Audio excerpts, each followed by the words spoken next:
Bom, pessoal, esse vídeo vai ser mais um daquela sériezinha que eu faço, análise crítica, que na verdade eu não faço mais porque eu já mostrei tudo, né? Mas se eventualmente tiver mais alguma coisa assim que me vem à mente, alguma coisa que eu não tenha mostrado, aí eu sempre vou estar fazendo algo novo, tá?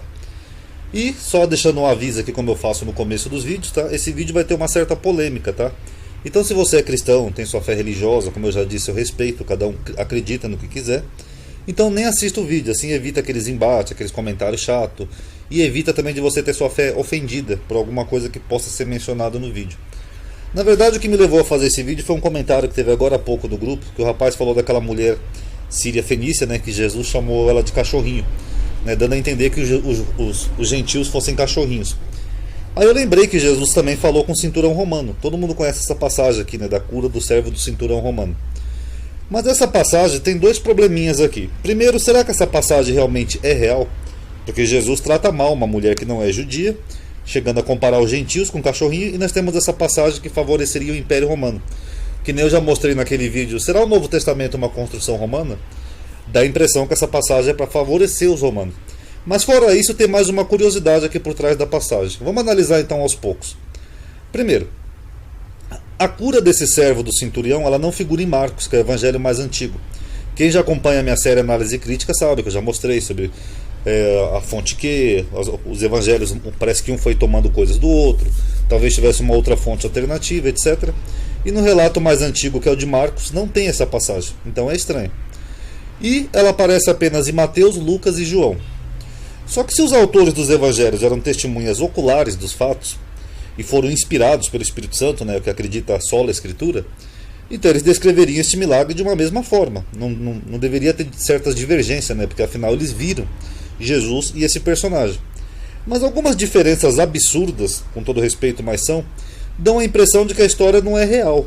Pode ter sido uma história transmitida e que foi aumentada, porque os três narram de forma diferente a mesma cura. Vamos começar primeiro situando o local. Tanto Mateus quanto Lucas quanto João, eles mencionam uma cura em Cafarnaum. Aqui, ó, Mateus 8:5. E entrando Jesus em Cafarnaum. Lucas confirma, foi quando Jesus passou por Cafarnaum. Ó, entrou em Cafarnaum. E João também. Cujo filho estava enfermo em Cafarnaum. Então eles situam a mesma história no mesmo local. Então é muito difícil de dizer que eles não estão falando da mesma história, porque eles situam no mesmo local, correto? Mas aí quando chega no personagem da história, eles variam. Mateus, vamos supor que é mais antigo que Lucas, ele fala que chegou junto de Jesus um centurião. Ó, chegou junto dele um centurião rogando-lhe e dizendo: Senhor, o meu criado jaz em casa, paralítico, violentamente atormentado. Quando chega em Lucas, a história já muda um pouco. Primeiro que Lucas situa, ele mostra que realmente era o servo de um centurião que estava doente. Aqui, ó, o servo de um centurião, a quem muito estimava, estava doente e moribundo. Então isso aqui confirmaria o que Mateus falou aqui, ó, uma pessoa que estava doente, com alguma enfermidade, prestes a morrer. E quando ouviu falar de Jesus, enviou-lhes uns anciãos dos judeus. Então quando chega em Lucas, já não é mais o próprio servo, o centurião, que vai falar com Jesus. É um centurião romano que enviou alguns servos judeus, alguns anciãos, pode ser alguns rabinos, alguns da época, coisa do tipo, para falar com Jesus. Então já é uma diferença estranha, né? Porque Mateus dá um testemunho de que Jesus estava falando com o centurião, mas Lucas não, ele só mandou uns servos. Tanto que aqui Lucas confirma, chegando junto deles, rogaram-lhe, né, no plural, que eram alguns servos, alguns amigos desse centurião, como ele menciona nos versículos seguintes. E quando chega em João, João confirma o que Mateus disse, que o diálogo foi entre Jesus e o personagem principal. Só que quando chega em João, já não é um cinturão, é um nobre. O que pode ser até a mesma coisa, mas um nobre também pode se referir a um governador, a um senador, ou qualquer outra pessoa, um homem rico, por exemplo. Não quer dizer necessariamente que seja um cinturão. Então, segundo João, ele fala que era um nobre, era o filho do nobre que estava doente, então aí já não era um servo de um cinturão, era o próprio filho do nobre que estaria doente. E foi o nobre que foi falar com Jesus pessoalmente, que nem o cinturão romano, face a face, em Cafarnaum. Então vocês notaram que eles estão falando da mesma história, mas com variações? João confirma o relato de Mateus, dizendo que o nobre falou pessoalmente com Jesus. Mas só que Lucas confirma o relato de Mateus, dizendo que era um servo de um cinturão. Então qual dos três está correto aqui? Fica confuso. Qual foi a atitude de Jesus? Segundo Mateus, Jesus respondeu prontamente: Eu irei e lhe darei saúde. Jesus já foi bem objetivo. Segundo Lucas, Jesus já foi com eles, nem falou nada. Segundo João, Jesus já não queria ir. Jesus disse-lhes: se não virdes sinais e milagres, não crereis, né? Ué, então é estranho, né? Que 3 autores relataram a mesma história, mas com essa diferença. Ou Jesus foi prontamente, ou ele disse que iria prontamente, ou então ele deu tipo uma ignorada. Ó, se vocês não verem milagres, vocês não vão crer em mim, né? Então fica aí confuso. Segundo Mateus, o nobre ou centurião, ele mesmo roga para Jesus, né? Ele fala aquela famosa frase: Senhor, eu não sou digno de que entrei na minha morada, mas dizei uma só palavra e serei salvo, etc e tal. Todo mundo conhece isso. Lucas, ele transporta isso para a boca dos anciãos que foram falar com Jesus. Ó, uns amigos dizendo-lhe a mesma frase: ó, Senhor, não te incomodes, porque eu não sou digno de entrar debaixo do meu telhado. Mas vocês viram que a frase é a mesma? Aqui, ó, se vocês pegarem aqui todo o texto, vocês vão ver que é a mesma frase. Mas só que Mateus disse que era o próprio centurião que falou isso para Jesus. Lucas disse que foram alguns amigos. Já João confirma o que Mateus falou, que foi o próprio nobre que falou. Só que João omite toda essa parte aqui. Ele só fala que o nobre disse, até de uma forma um pouco áspera, né? Senhor, desce, antes que meu filho morra. Então é estranho. A cura. Segundo Mateus, Jesus disse ao centurião: vai e como você crê, vai estar feito. E naquela mesma hora o criado sarou.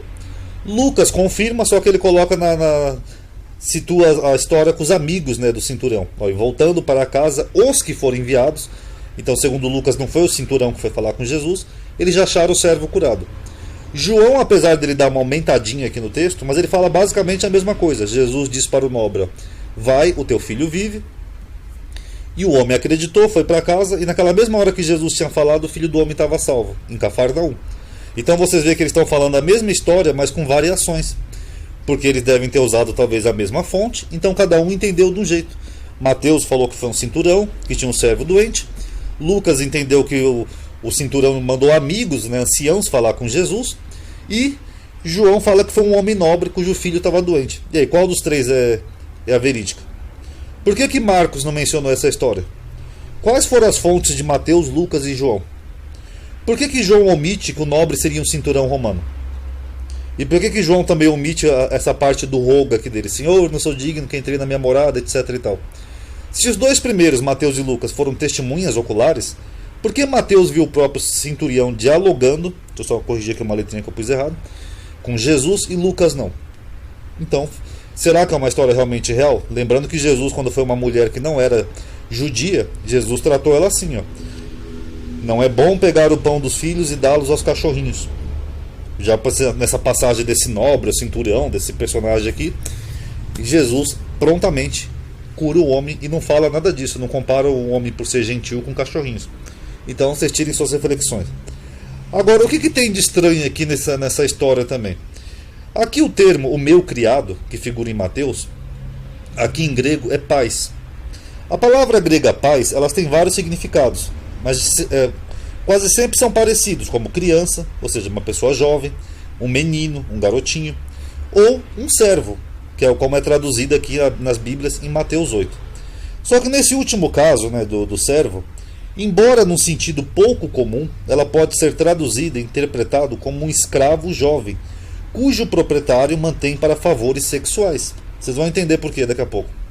O termo pederastia deriva do mesmo radical, pais. Do termo radical pais do grego é que vem o termo paiderastia em grego, ou seja, pederasta, pessoas que fazem práticas sexuais diferentes. As várias traduções suprimiram as possíveis conotações sexuais do termo, utilizando as expressões meu servo, meu empregado. Mas a versão Ara, que é Almeida Revista e Atualizada, ela usa uma expressão curiosa: meu rapaz. Porque meu rapaz denota um pouco mais de intimidade do que assim, ó, meu criado, meu servo, que tem mais a ver com o termo. Tais relações ou conotações sexuais eram bastante comuns no Império Romano. Todo mundo sabe que Roma era um fervilhão, né, de orgias sexuais e pederastia. O imperador romano, por exemplo, se ele não tivesse um amante homossexual, ele era até mal visto pela sociedade romana da época. Então, por causa dessa palavra e dessa cultura da época romana, algumas pessoas acreditam que esse servo aqui do cinturão, ele pudesse ser um desses servos sexuais que era comum da elite romana. Inclusive, que nem eu mencionei aqui na tabelinha, João fala que era um nobre.